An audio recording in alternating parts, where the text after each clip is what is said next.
हम कुसुम झा एकटा अपन स्वरचित छठी मैया के गीत गाबि रहल छी। सुनू सखी बहिन सब, नीक लागत तो कमेंट करू। पबनैतिन के सब दुख हरियौ, हे छठी मैया। पबनैतिन के सब दुख हरियौ, निर्धन के सब दुख हरियौ, हे राना मैया। निर्धन के सब दुख हरियौ, बिना पुत्र पोता के निक नहीं लागती अछि। बिना पुत्र पोता के निक नहीं लागती अछि, आंगन लागती अछि सुन, हे छठी मैया।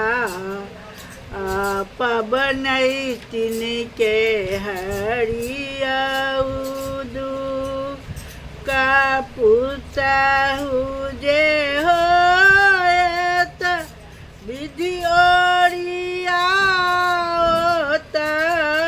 पुतहु जे होएत, विधि ओरियाओत।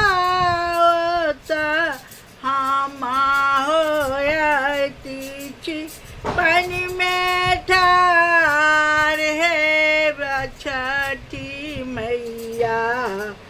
अबला के सुनियौ ने गोहार, पबनैतिन के हरियौ दुख, हे छठी मैया।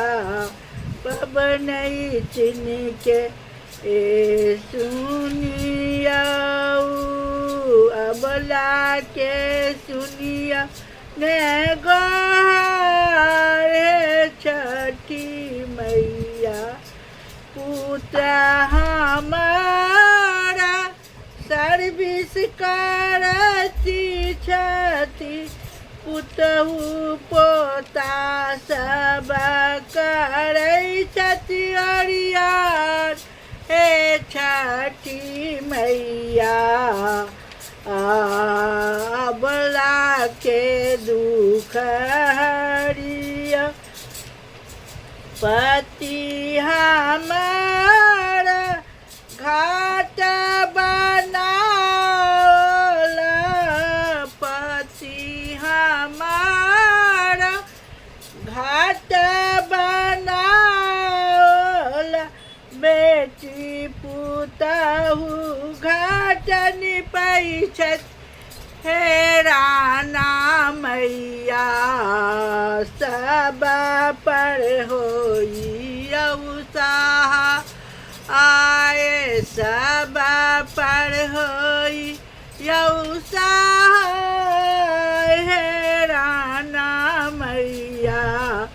अबला के हरियौ दुख, निर्धन के हरियौ दुख, हे राना मैया।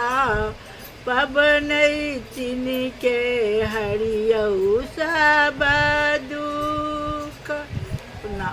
हम अपने स्वरचित लिखने छी, केहन लागत से कनि जरूर कमेंट करब बहिन सखी सब। प्रणाम।